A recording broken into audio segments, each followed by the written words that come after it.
So hello everyone, Swami Vivekananda के आप chemistry classes में आप सभी का स्वागत है। चलिए भाई, आज से हम अपना स्टार्ट करते हैं।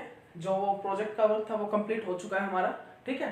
अब जो हम स्टार्ट करने वाले ना, अब हम ऑर्गेनोमेटालिक केमिस्ट्री में हमारे लास्ट के मैक्सिमम 2 या 4 लेक्चर बनेंगे, 2 to 4 लेक्चर, ठीक है। उन 2 to 4 लेक्चर में हम आपको आइसोलोबल एनालॉजी जो है उसको, और जो मेटल इंसर्शन रिएक्शन होंगी कुछ एक, oxidative insertion reaction, metal insertion reactions, beta hydride elimination reaction के कुछ एक एग्जांपल्स हैं, वो आपको फिनिश कर देते हैं। उनको मतलब करवा के आपको ऑर्गेनोमेटालिक केमिस्ट्री कंप्लीट हो जाएगी, आपका ऑर्गेनोमेटालिक केमिस्ट्री का पार्ट कंप्लीट हो जाएगा, ठीक है। तो आपकी इनऑर्गेनिक केमिस्ट्री की 3 यूनिट कंप्लीट हो जाएंगी। यहाँ पर आपकी जो ये 3 यूनिट्स हैं इनऑर्गेनिक केमिस्ट्री की, ऑर्गेनोमेटालिक केमिस्ट्री मतलब इनऑर्गेनिक केमिस्ट्री की, वो कंप्लीट हो जाएंगे, ठीक है। तो आज का जो मेरा टॉपिक रहेगा ना, आज का जो मेरा टॉपिक रहेगा भाई, वो क्या रहेगा? वो टॉपिक है मेरा आइसोलोबल एनालॉजी। Isolobal analogy. अब जनरली आइसोलोबल एनालॉजी होता क्या है ये बताइए मेरे को। तो मैं बता देता हूं आपको, कुछ एक ऑर्गेनोमेटालिक कंपाउंड्स के फ्रैगमेंट्स हैं। ऑर्गेनोमेटालिक कंपाउंड के कुछ एक फ्रैगमेंट्स होते हैं। फ्रैगमेंट्स मींस ऑर्गेनोमेटालिक कंपाउंड्स होते हैं, कुछ फ्रैगमेंट्स मींस आयंस, रेडिकल्स, जैसे कि आयंस हो गए, ठीक है। कुछ एक ऑर्गेनोमेटालिक कंपाउंड्स आयन हो गए, कुछ एक ऑर्गेनोमेटालिक कंपाउंड्स के फ्रैगमेंट्स हो गए, ठीक है, आयन, कटायन, ठीक है, रेडिकल। तो इस टाइप से मैं बोल रहा हूं, कुछ एक ऑर्गेनोमेटालिक कंपाउंड के फ्रैगमेंट्स होते हैं जो कि सिमिलर प्रॉपर्टी शो करते हैं। किसके साथ? पता लग गया ना। कुछ एक क्या होते हैं हमारे ऑर्गेनोमेटालिक कंपाउंड के, कुछ एक क्या होते हैं आयन होते हैं, रेडिकल्स, फ्रैगमेंट्स, वो सिमिलर प्रॉपर्टी शो करते हैं ऑर्गेनिक मॉलिक्यूल्स के फ्रैगमेंट्स के साथ। क्या बोल रहा हूं? कुछ एक ऑर्गेनोमेटालिक कंपाउंड फ्रैगमेंट्स है जो कि सिमिलर प्रॉपर्टी शो करते हैं। किसके साथ? सिमिलर प्रॉपर्टी शो करते हैं। किसके साथ भाई? हमारा जो ऑर्गेनिक मॉलिक्यूल का फ्रैगमेंट होता है वो, ठीक है, ऑर्गेनिक मॉलिक्यूल के फ्रैगमेंट के साथ। वो जो है रिएक्शन होते हैं, जो रिएक्शन में similar behaviour, similar properties, similar behaviour show करते हैं, सिमिलरिटी ऑफ बिहेवियर। जो हमारे ऑर्गेनिक और इनऑर्गेनिक जो हमारे फ्रैगमेंट्स है, कुछ एक होते हैं ऐसे ऑर्गेनिक फ्रैगमेंट्स। हम वो सब बताएंगे आपको कौन से होते हैं वो, ठीक है। टेंशन मत लीजिए इस चीज की, कोई दिक्कत मत लीजिए। क्या बोल रहा हूं मैं क्या बोल रहा हूं, बस उसको आप सुनिए ध्यान से। तो कुछ है कि ही हमारे ऐसे ऑर्गेनिक फ्रैगमेंट्स और ऑर्गेनोमेटालिक फ्रैगमेंट्स है जो आपस में इक्वल होते हैं भाई, जो आपस में क्या होते हैं? इक्वल होते हैं, इक्विवेलेंट नेचर के होते हैं, ठीक है। तो उसमें हम क्या देखते हैं, वो जब रिएक्शन में उनको हम अगर मतलब कि रिएक्शन में अगर उनको इन्वॉल्व कराएं, उन फ्रैगमेंट को अगर रिएक्शन में इन्वॉल्व कराएं, तो उनका जो पाथ होगा, या एक प्रकार से आप ये बोल सकते हो कि उनका बिहेवियर जो होगा रिएक्शन में वो सेम होगा, सेम बिहेवियर शो करते हैं, ठीक है। जो ऑर्गेनोमेटालिक कंपाउंड और जो हमारे ऑर्गेनिक कंपाउंड, जो एक प्रकार से जो फ्रैगमेंट्स हैं वो आइसोलोबल हैं, जो हमारे ऑर्गेनोमेटालिक और जो हमारे ऑर्गेनिक फ्रैगमेंट जो आइसोलोबल है ना, वो क्या करते हैं? वो आइसोलोबल फ्रैगमेंट्स क्या करते हैं? जनरली वो इक्विवेलेंट नेचर के होते हैं, वो रिएक्शन में सिमिलर बिहेवियर को शो करते हैं, और वो हमारा जो रिएक्शन होता है उसके अंदर क्या करते हैं? सिमिलर बिहेवियर को शो करते हैं। ध्यान से सुन लीजिए, वो इस रिएक्शन में जो हमारी रिएक्शंस होती है उसके अंदर सिमिलर बिहेवियर को शो करते हैं, बस, ठीक है, ओके। उसके बाद देखिएगा, उसके बाद मैं आपको क्या बता रहा हूं भाई, उसके बाद देखिएगा, जनरली हम ये जो आइसोलोबल एनालॉजी होती है किस चीज के लिए यूज करते हैं? Predict to. ये एक ऐसी स्ट्रेटजी है जो प्रिडिक्ट करता है बॉन्डिंग प्रॉपर्टी को, ठीक है। जो हमारा आइसोलोबल एनालॉजी होता है ना, आइसोलोबल एनालॉजी वो क्या है भाई? एक ऐसी आइसोलोबल एनालॉजी क्या है भाई? बताइए मेरे को जल्दी। हमारी जो आइसोलोबल एनालॉजी होती है वो क्या होती है भाई? जल्दी से बताइए मेरे को। आइसोलोबल एनालॉजी एक ऐसी स्ट्रेटजी है, आइसोलोबल एनालॉजी एक क्या है भाई? ऐसी एक स्ट्रेटजी है, एक ऐसी स्ट्रेटजी है जो क्या करती है भाई? जो क्या करती है? एक ऐसी स्ट्रेटजी है जो क्या करती है? प्रिडिक्ट करती है, predict to bonding properties of compounds या fragments, predict to bonding properties. आप ये बोल सकते हैं उसकी प्रिडिक्टिव बॉन्डिंग प्रॉपर्टीज। ये क्या है भाई जनरली, ये एक ऐसी स्ट्रेटजी है जो कि प्रिडिक्ट करता है किसी की बॉन्डिंग प्रॉपर्टी को। ये एक ऐसी टेक्निक है, ये एक ऐसी स्ट्रेटजी है, ठीक है। ओके, इसमें हम जनरली क्या देखते हैं, इसमें हम जनरली क्या देखते हैं भाई, जो हमारे इनऑर्गेनिक और जो हमारे ऑर्गेनिक फ्रैगमेंट्स है ना, जो हमारे इनऑर्गेनिक और ऑर्गेनिक फ्रैगमेंट्स जो या फिर हम ये एक चीज और बोल सकते हैं, स्ट्रेटजी मतलब मैंने आपको बताया ना, बॉन्डिंग प्रॉपर्टी को प्रिडिक्ट करते हैं। यहाँ से हम बॉन्डिंग प्रॉपर्टीज को प्रिडिक्ट करते हैं। तो हम यहाँ से एक चीज और बता सकते हैं आपको, वो क्या है भाई, वो ध्यान से सुनिएगा आप, वो मैं क्या बताने जा रहा हूं आपको, ध्यान से सुनिएगा। हम यहाँ से भाई एक प्रकार से इसको ये भी बोल सकते हैं कि ये ऑर्गेनिक और इनऑर्गेनिक केमिस्ट्री के बीच का एक रिलेशन है। ये ऑर्गेनिक और इनऑर्गेनिक केमिस्ट्री के बीच का एक रिलेशन है जिसको हमने आइसोलोबल एनालॉगी बोल दिया है। यहां से हम इनऑर्गेनिक और ऑर्गेनिक जो केमिस्ट्री है ना, उनके बीच का रिलेशन फाइंड आउट कर रहे हैं, ठीक है, जिसको हम जनरली आइसोलोबल एनालॉजी बोल रहे हैं। क्या भाई, आइसोलोबल एनालॉगी, जिसको हम एनालॉजी रिप्रेजेंट कर रहे हैं, ठीक है, एक्सप्लेन कर आइसोलोबल एनालॉगी, ठीक है। तो हम अगर यहां पर आपको बताएं, तो हम आखिरकार आपको बताएं तो यहां पर क्या देखते हैं हम, जो हमारे ऑर्गेनिक और इनऑर्गेनिक केमिस्ट्री में रिलेशन चेक किया है, और उस रिलेशन को हमने क्या बोला, आइसोलोबल एनालॉगी। बिकॉज यहां पर जो हमारे ऑर्गेनिक और कुछ एक इनऑर्गेनिक फ्रैगमेंट्स होते हैं जिनके बीच की बॉन्डिंग प्रॉपर्टीज सेम होती हैं, जिनके बीच की जो बॉन्डिंग प्रॉपर्टीज होती हैं वो सेम होती हैं, ठीक है। क्या भाई, तो हम आइसोलोबल एनालॉगी से यही चीज यहां पर चेक करेंगे, बॉन्डिंग प्रॉपर्टीज टाइप, मतलब कि आखिरकार इनकी बॉन्डिंग प्रॉपर्टी क्यों सेम है भाई, ये भी आखिरकार उसी टाइप से फॉर्मेशन कर रहे हैं, ऑर्गेनिक और इनऑर्गेनिक बोथ। जैसे कि इनऑर्गेनिक जो फ्रैगमेंट होगा वो भी सेम बॉन्डिंग प्रॉपर्टी शो कर रहा है, ऑर्गेनिक जो फ्रैगमेंट्स है वो भी सेम बॉन्डिंग प्रॉपर्टी शो कर रहा है। तो इसका रीजन क्या है, हमारे सामने क्वेश्चन यही पुट अप होता है कि आखिरकार इसका रीजन क्या है भाई, इसका रीजन क्या है। तो भाई वो रीजन ही हमें बताना है। वो रीजन हम किस प्रकार, हमें क्या पता लगेंगे, वो आइसोलोबल एनालॉजी से हम ये रीजन डिफाइन कर पाते हैं। क्योंकि हम क्या देखेंगे यहाँ पर कुछ एक ऑर्गेनिक मॉलिक्यूल होंगे, कुछ एक इनऑर्गेनिक मॉलिक्यूल होंगे, वो आपस में क्या होंगे, वो फ्रैगमेंट, वो आपस में आइसोलोबल होंगे। वो आपस में क्या होंगे भाई, वो आपस में आइसोलोबल होंगे, वो आपस में आइसोलोबल होंगे। तो हाउ हम किस प्रकार पता करेंगे भाई, ये इनके कुछ एक प्रॉपर्टीज है, वो मैं आपको डिफाइन करूंगा, यहाँ पर सब कुछ डिफाइन करूंगा, टेंशन मत लीजिए, ठीक है। ओके, आइसोलोबल मींस क्या होता है, what is isolobal, isolobal means क्या होता है भाई, आइसोलोबल मीन क्या होता है, तो आइसोलोबल मीन क्या होता है भाई, बता देता हूं मैं आपको। आइसोलोबल मीन होता है similar properties,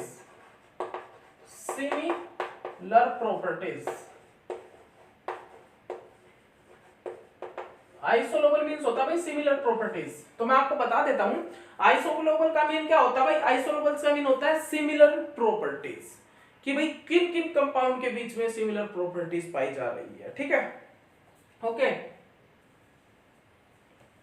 so this concept, इस कंसेप्ट में हम आइसोलोबल एनालॉजी में क्या स्टडी करेंगे भाई, यहां पर मैटर नहीं करता, यहां पर ये मैटर नहीं करेगा कि ऑर्गेनिक है या इनऑर्गेनिक मॉलिक्यूल है।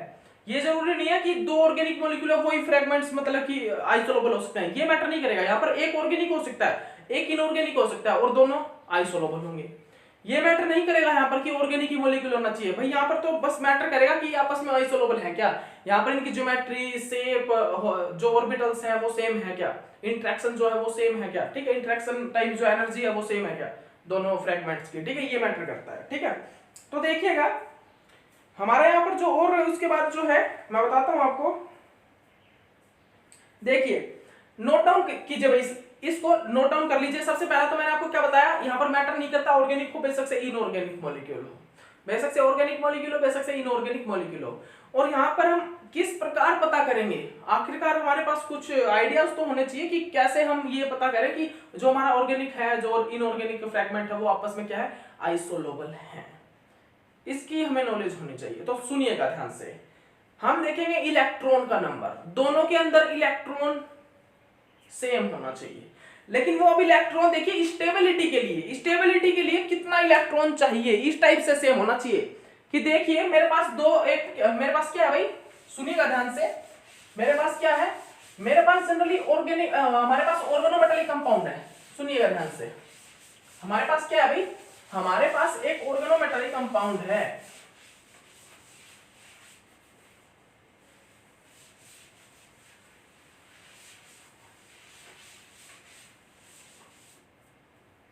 हमारे पास क्या है भाई, हमारे पास एक ऑर्गेनोमेटालिक कंपाउंड है, ऑर्गेनोमेटालिक कंपाउंड।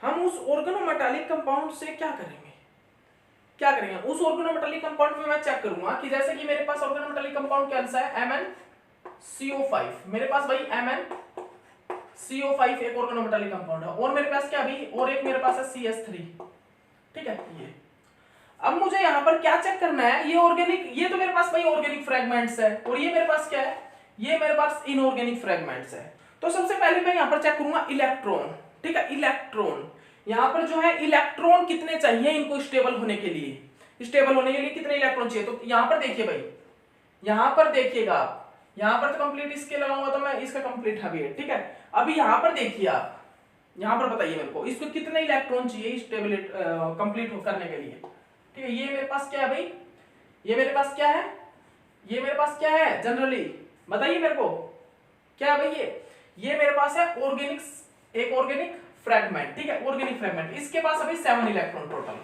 इसके पास टोटल 7 इलेक्ट्रॉन, 4 तो कार्बन के और 3 हाइड्रोजन के, ठीक है। यहाँ पर कितने टोटल 17 इलेक्ट्रॉन। तो दोनों को ही कितने कितने इलेक्ट्रॉन चाहिए स्टेबल होने के लिए, 1 इलेक्ट्रॉन चाहिए। दोनों को ही यहाँ पर स्टेबल होने के लिए 1 इलेक्ट्रॉन रिक्वायरमेंट है, 1 इलेक्ट्रॉन रिक्वायर्ड है दोनों को ही स्टेबल होने के लिए। सुन लीजिए ध्यान से, दोनों को ही यहाँ पर 1 इलेक्ट्रॉन की रिक्वायरमेंट है स्टेबल होने के लिए, ठीक है, ओके। उसके बाद भाई यहाँ पर भाई क्या देखूंगा, यहाँ पर क्या देखेंगे भाई, जो फ्रंटियर मॉलिक्यूल, जो हमारे फ्रंटियर जो ऑर्बिटल हो ना, फ्रंटियर ऑर्बिटल, जैसे कि होमो और ल्यूमो, उसके बीच का जो इंटरेक्शन है वो सबसे ज्यादा हो इनके बीच में, इनमें जो फ्रंटियर ऑर्बिटल्स होते हैं उनके बीच का जो इंटरेक्शन हो ना वो सबसे ज्यादा हो, ठीक है, याद रखिएगा। वो इनमें जो सेम एनर्जी का हो, याद रखिएगा। ऑर्गेनिक में और इनऑर्गेनिक में, दोनों में ही, ऑर्गेनिक और इनऑर्गेनिक में दोनों में ही, होमो और ल्यूमो के बीच का जनरली मैं बोलूं तो गैप जो है, एनर्जी गैप, वो सेम होना चाहिए और इंटरेक्शन हाई होना चाहिए। आपको ये तो पता ही, होमो और ल्यूमो के बीच में इंटरेक्शन हाई होगा जनरली, ठीक है। बस हमें चेक क्या करना पड़ेगा, वहां पर बेटर बॉन्डिंग कब बनेगी, जब होमो ल्यूमो के बीच में बेटर इंटरेक्शन होगा, उसी टाइम में एक स्टेबल कॉम्प्लेक्स बनेगा, ठीक है, ओके। तो उसके बाद भाई एक और है approximate energy shape of frontier orbital identical होंगे, सिमिलर होंगे, उसी टाइम पे क्या कहलाएंगे, आइसोलोबल कहलाएंगे, ठीक है। क्या बोल रहा हूं मैं, सुन लीजिएगा ध्यान से। जब हमारे एक एक चीज सुनिए जो बोल रहा हूं, सबसे पहले तो मैं क्या देखूंगा, ये इलेक्ट्रॉन काउंट करूंगा। क्या इलेक्ट्रॉन काउंट करने पर इनको जो दोनों को स्टेबल होने के लिए इलेक्ट्रॉन चाहिए वो सेम चाहिए भाई, इसको भी 1 इलेक्ट्रॉन चाहिए, क्योंकि 1 इलेक्ट्रॉन ऑब्जर्व करके, मतलब 1 इलेक्ट्रॉन गेन करके ये क्या करेगा, ऑक्टेट कंप्लीट कर देगा, ऑक्टेट, ठीक है, ऑक्टेट कंप्लीट कर लेगा। और ये क्या करेगा, ये अपना 1 इलेक्ट्रॉन गेन करके क्या कर लेगा, 18 इलेक्ट्रॉन रूल को फॉलो करने लग जाएगा, 18 इलेक्ट्रॉन रूल को। और जब 18 इलेक्ट्रॉन रूल को फॉलो करते हैं वो भी स्टेबल होते हैं, और ऑक्टेट रूल को जो अपने कंप्लीट कर लेते हैं, ऑक्टेट कंप्लीट कर लेते हैं, वो भी स्टेबल होते हैं, ठीक है। तो सबसे पहला तो मेरा यही हो गया भाई, सबसे पहला रूल तो मेरा यही हो गया। उसके बाद भाई, उसके बाद सिमेट्री हो गया, फ्रंटियर मॉलिक्यूलर ऑर्बिटल्स होंगे, ठीक है, एनर्जी होगी, शेप होगी, ये सभी अगर सेम होंगे ना, ये सभी अगर ऑर्गेनिक और इनऑर्गेनिक मॉलिक्यूल के सेम होंगे, ठीक है, सभी प्रॉपर्टी अगर मैच करती होंगी, तो ही वो क्या कहलाएगा, आइसोलोबल एनालॉगी कहलाएंगे। तो ही वो दोनों के दोनों आपस में जो कॉम्प्लेक्स है वो आइसोलोबल एनालॉगी कहलाएंगे। और उस साइन, उसको आइसोलोबल एनालॉगी को जो हम रिप्रेजेंट करते हैं वो करते हैं भाई इस साइन से, इस साइन से हम उसको रिप्रेजेंट करते हैं। देख लीजिए ध्यान से देख लीजिएगा, जो मैं बता रहा हूं ना आपको वो डिनोट कर लीजिए। मतलब कि आइसोलोबल एनालॉगी को जो हम डिनोट करते हैं वो इस साइन से करते हैं, आइसोलोबल एनालॉगी, ठीक है, आइसोलोबल भाई। और मैं बोल रहा हूं ये क्वेश्चन मोस्ट इंपोर्टेंट है, बहुत ज्यादा इंपॉर्टेंट क्वेश्चन है भाई। ये जो हमारा क्वेश्चन है बहुत ज्यादा ही इंपॉर्टेंट है, ये हमारा क्वेश्चन सबसे ज्यादा इंपॉर्टेंट है, सुन लीजिए ध्यान से, मोस्ट इंपॉर्टेंट क्वेश्चन है भाई, मजाक मत लीजिए इन क्वेश्चन को। आइसोलोबल में से क्वेश्चन आते हैं सीएसआई नेट जेआरएफ में, सीएसआईआर नेट जेआरएफ में आइसोलोबल से क्वेश्चन आते हैं, आइसोलोबल एनालॉगी से, ठीक है भाई। आपको दे देंगे कुछ एक कंपाउंड दे देंगे, उसमें ये पूछेंगे भाई इसके मतलब कि एक कॉम्प्लेक्स दे देंगे और नीचे आपको ऑप्शन दे देंगे, उन ऑप्शन में पूछेंगे कौन इसके आइसोलोबल है। ऊपर जो आपको ऑप्शन में दिया हुआ, क्वेश्चन में जो कंपाउंड दिया हुआ उसके मतलब कि आपको ये पूछेंगे, नीचे ऑप्शन दे देंगे भाई कौन सा इसके आइसोलोबल है, ठीक है, ओके, ये पूछ लिया जाएगा, ठीक है भाई। तो चलिए, ठीक है, तो मैंने आपको ये तो बता ही दिया, ये तो मैंने आपको बता ही दिया, ठीक है भाई। आइसोलेबल क्या होता है, किस टाइप से डिनोट करते हैं। तो देखिए सबसे पहले हम क्या देखेंगे भाई, आखिरकार हम किस प्रकार पता करेंगे कि आइसोलेबल है। लिख लीजिए पॉइंट, ये पॉइंट लिख लीजिए। अब मैं आपको जो बता रहा हूं ना, अभी तक तो मैंने आपको यही बताया है, अभी तक तो मैंने आपको ये बताया है ना कि किस प्रकार पता कर सकते हैं कि ये आपस में आइसोलेबल हैं, ठीक है। तो अब एग्जांपल लिखिए, अब एग्जांपल लिखिए भाई, एग्जांपल लिखवाता हूं आपको। सबसे पहला एग्जांपल मेरा वही है, CH3 डॉट और कौन सा भाई, मैग्नीज CO5, ठीक है, ये है मेरा। देख लीजिए ध्यान से, ध्यान से देख लीजिए, ठीक है ना। ओके, अब क्या करना है मुझे, सबसे पहले यहां पर क्या चेक करना है, यहां पर मुझे चेक करना है इलेक्ट्रॉन। ये देखिए यहां पर एक इलेक्ट्रॉन है, ये देखिए है भाई इलेक्ट्रॉन, और यहां पर देखिए अब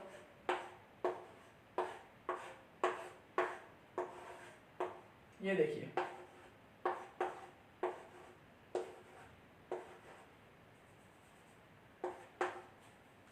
चेक किया ना। अब ये देखिए आप इलेक्ट्रॉन यहां पर, इनको कितना इलेक्ट्रॉन चाहिए स्टेबल होने के लिए, तो इसको तो भाई 7 इलेक्ट्रॉन है इसके पास है 18 इलेक्ट्रॉन, 17 इलेक्ट्रॉन, ठीक है, इसके पास है 17 इलेक्ट्रॉन। इन दोनों को ही 1 इलेक्ट्रॉन चाहिए स्टेबल होने के लिए, मींस ये आपस में आइसोलेबल है according two electron system, according two electron rule. अगर हम चेक करें इलेक्ट्रॉन रूल के अकॉर्डिंग, तो ये आपस में आइसोलेबल है, बिकॉज इनको स्टेबल होने के लिए 1 इलेक्ट्रॉन रिक्वायर्ड है, स्टेबल होने के लिए इनको 1 इलेक्ट्रॉन की रिक्वायरमेंट है। उसके बाद हम देखेंगे भाई क्या, सिमेट्री। सेकंड पॉइंट हमारा क्या है, इनकी सिमेट्री देखिए, क्या देखेंगे भाई, सेकंड पॉइंट हम देखेंगे इनकी सिमेट्री चेक करेंगे, सिमेट्री। तो भाई सिमेट्री चेक कीजिए, सिमेट्री चेक कीजिएगा। सिमेट्री में हम क्या देखते हैं भाई, जो हमारा ये ऑर्बिटल है ना, ये ऑर्बिटल, ये जो हमारा ऑर्बिटल है, क्या बोल रहा हूं मैं, देख लीजिए ध्यान से। ये जो मेरा ऑर्बिटल है ना, ये मेरा मैग्नीज,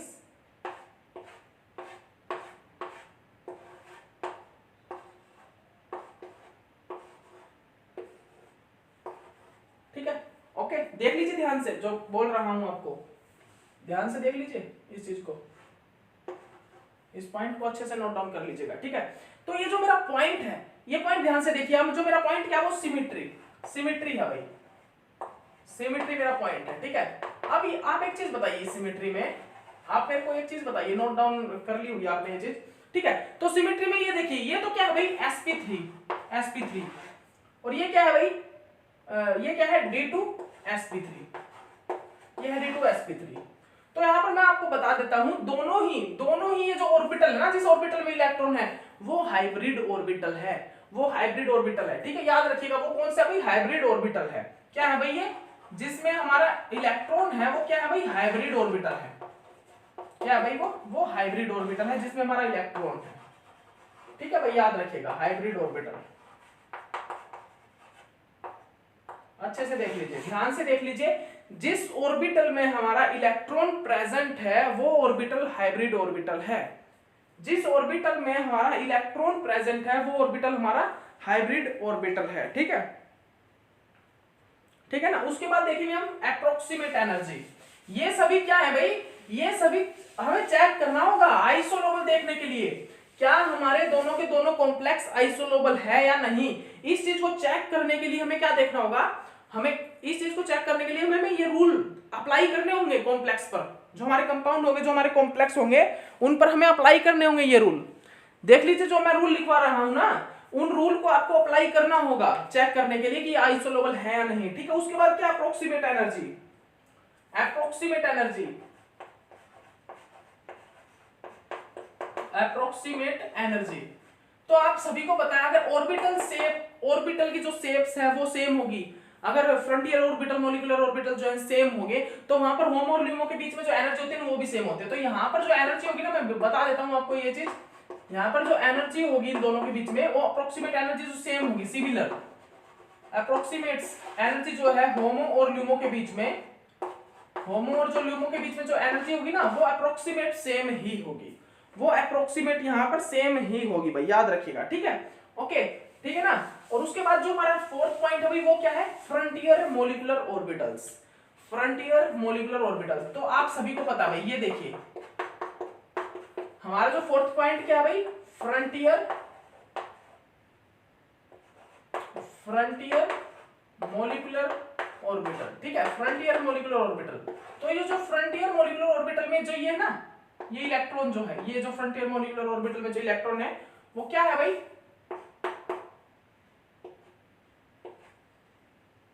ये जो इलेक्ट्रॉन है, ये फ्रंटियर मोलिकुलर ऑर्बिटल में जो इलेक्ट्रॉन, ये क्या है जनरली, ये क्या है, ये ऑर्बिटल और ये वाला जो हमारा ऑर्बिटल है, इनकी जो शेप है ना, शेप वो सेम होनी चाहिए। Shape of frontier molecular orbital is same. जो शेप हो, जो हमारी शेप हो, वो इन दोनों की ही सेम होनी चाहिए भाई। ठीक है, इन दोनों की ही शेप जो है वो सेम होनी चाहिए। ध्यान से देख लीजिए आप इस चीज को, जो फ्रंटियर मोलिकुलर ऑर्बिटल की जो शेप है वो सेम होनी चाहिए। जो फ्रंटियर मोलिकुलर ऑर्बिटल की जो शेप है, इन ऑर्बिटल की जो शेप है वो सेम होनी चाहिए। ठीक है, ओके, याद रखिएगा इस पॉइंट को, अच्छे से याद कर लीजिए। सो फाइनली अगर ये सभी के सभी पॉइंट हम चेक करेंगे हम ये, अगर ये सभी पॉइंट किसी के मैच हो रहे हैं ना, तो वो आपस में आइसोलोबल होगा।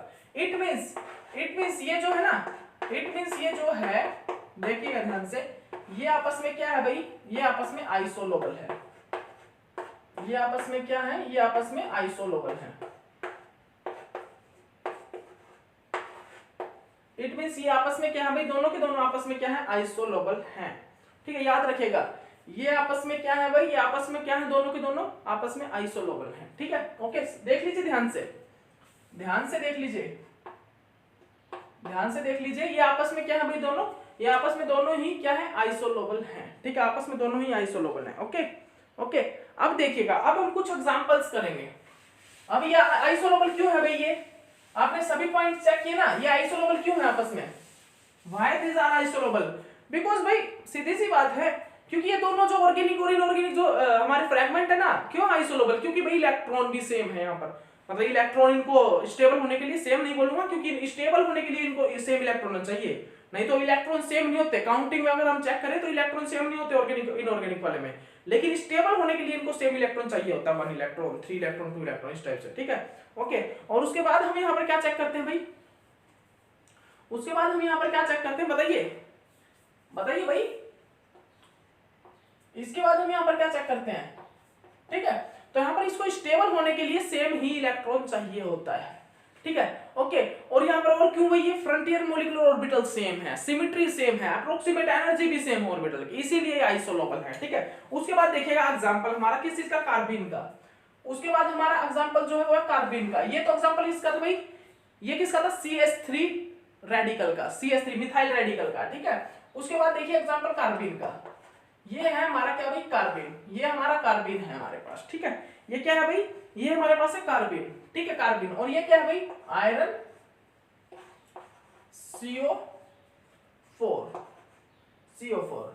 अब देखिए यहाँ पर आप इलेक्ट्रॉन काउंट कर लीजिए, आप इसका इलेक्ट्रॉन काउंट कीजिए, एक बार इलेक्ट्रॉन काउंट कीजिए, कितने हैं भाई, 6 इलेक्ट्रॉन है यहाँ पर। यहाँ पे कितने इलेक्ट्रॉन है, 16 इलेक्ट्रॉन।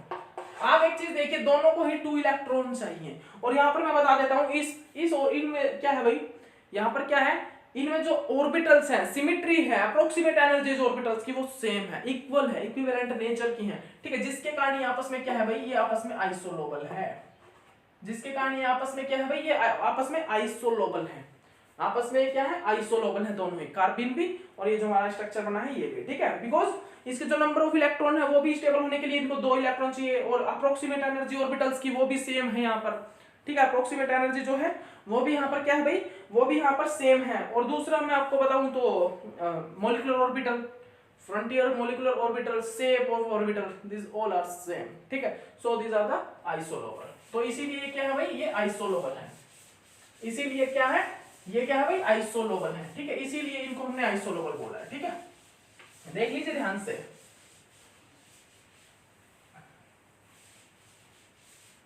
देख लीजिए। ठीक है भाई, अब देखिए फिर, अब और एग्जांपल देखिएगा, कार्बन हो गया आपका।